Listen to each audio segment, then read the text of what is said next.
Hi guys, magandang araw sa inyong lahat mga katropa. 2024 na pero marami pa rin yung nag-stop na mga katropa natin. Kabilang na tayo sa mga pansamantalang huminto muna o nag-downsize muna sa pag-aalaga ng baboy. Dahil dito sa Bicol region talagang sobrang baba ng presyuhan.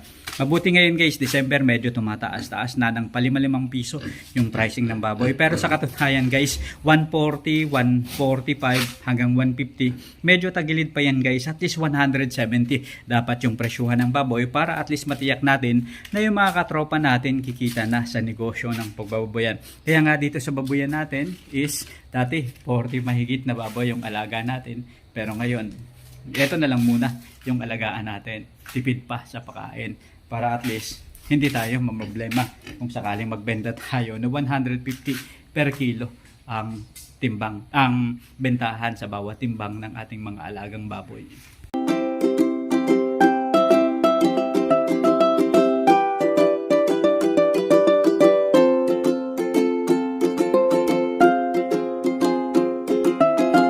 Ito na guys, 2024. Ayan, so hoping tayo, nag-iisip tayo na sana gumanda yung presyuhan, kaya nga December ngayon. So nag-i-start na tayong maglinis. Pinalabas na natin guys yung mga gamit. Baka sakaling makapag-start na rin tayo since may sinimulan na tayo na isa na namang piglets. So marami na namang aabangan yung mga katropa natin guys. Ayan. So ito guys, by the way, hindi natin pinapakain ng purong feeds. Pinapakain lang natin is ata. Tapos may konting feeds na pakunti-kunti. Ito na, tanong, magkano nga pa ang possible na pwede natin gastusin sa pag-aalaga ng baboy ngayong 2024? Ito na guys, isa sa mga dinalaw natin na farm is yung farm ng katropa natin dyan sa pinaglabanan. So model family pagdating sa baboyan, maganda yung resulta yung alagang baboy na nakita natin. So tinanong natin ano bang kinamit nila, sabi nila Ultra Pack. Ito nga, kinuha ko yung sako guys. Actually itong sako na to pinaglagyan nila ng buko na binigay sa akin.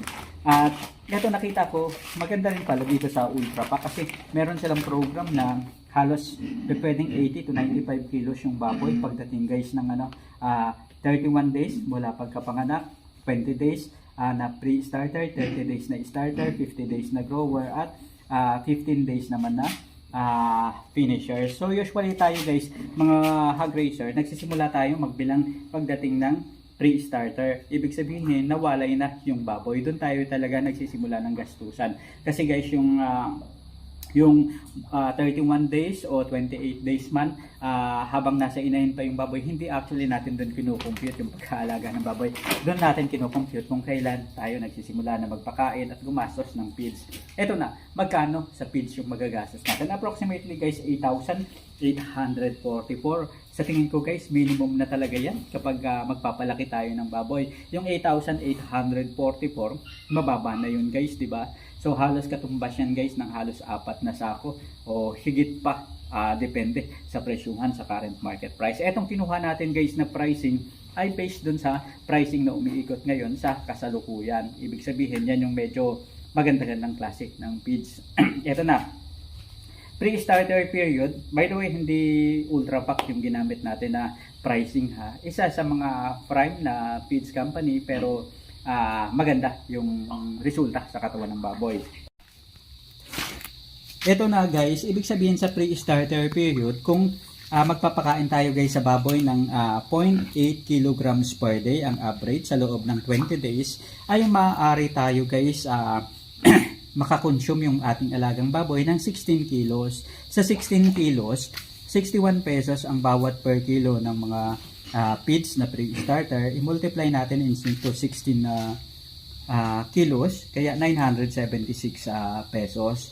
Diyan guys is maaaring tumimbang ang baboy ng 8 kilos hanggang 20 kilos. Pagdating naman guys sa starter period, 1.5 kilos na ang ipapakain natin sa baboy at sa loob ng 30 days, ibig sabihin isang buwan siyang kakain ng starter. Kaya 45 kilos ang makukonsume ng baboy sa loob guys ng starter period. I-multiply natin 42 pesos at 50 cents bawat kilo, kaya 1,912. Pwede tayo guys mag-expect ng 20 to 38 kilograms na end ng weight ng baboy.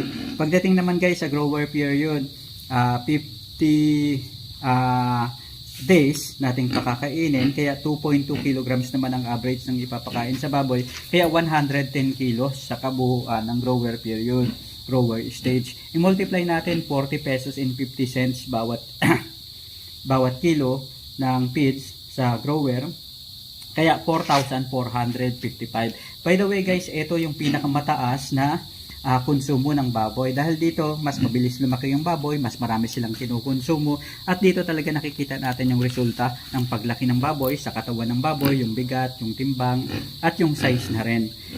Makaka-expect tayo from 38 kilograms hanggang 80 kilograms sa panahon ng grower period.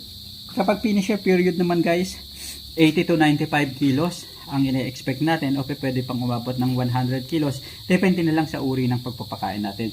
Pero usually ang finisher period naglalas lang ng mga 2 weeks o 15 days o hanggang 17 days. Depende sa kung paano nyo pa gustong lumaki yung inyong alagang baboy. 2.5 kilograms guys ang per day intake average. I-multiply natin into 15 days. Kaya 38 kilograms ang makukonsumo nila. I-multiply natin into 39 pesos and 50 cents. Kaya 1,501. Kaya suma total guys, 8,844 ang makukonsumo ng ating alagang baboy. So yan guys ay sa pagkain pa lang ng ating mga alagang baboy. So ibig sabihin, kung gagastos tayo guys sa baboy, binili natin yung piglets, halos 3,000 minimum, minsan 4,000 pa. Ipagpalagay na lang 4,000. So 4,000 plus 8,800. So halos 12,800. So suma total guys, mga 13,000 na. Wala pa yung mga bakuna, vaccine, wala pa yung labor cost, wala pa yung mga ilaw, wala pa yung mga tubig. So suma total halos ganun yung makukonsumo guys ng baboy na pakain. So 8,000 plus 4,000, so 12,800. Tapos pepresyohan guys ng 130 per kilo, 120 per kilo ang live weight ng baboy. Medyo alanganin yun.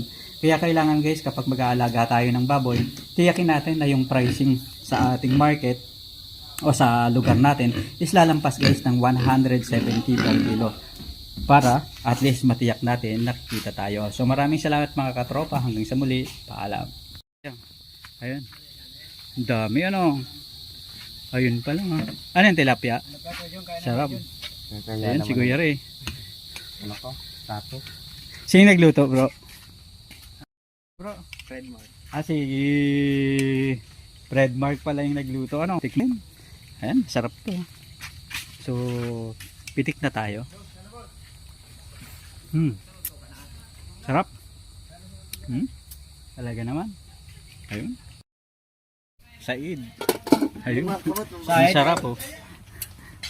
Talaga naman. Ito yung kusinero. Ayun si ano. Ano pa no? Box office ano. Talagang sulit na sulit. Ayun, sinano. Ayun. Mamaya, Talaga balik naman. ka. Oo. May Kasi ano. meron dyan ano eh. Yung rabot ng baka. Masarap yun ano. Ayun.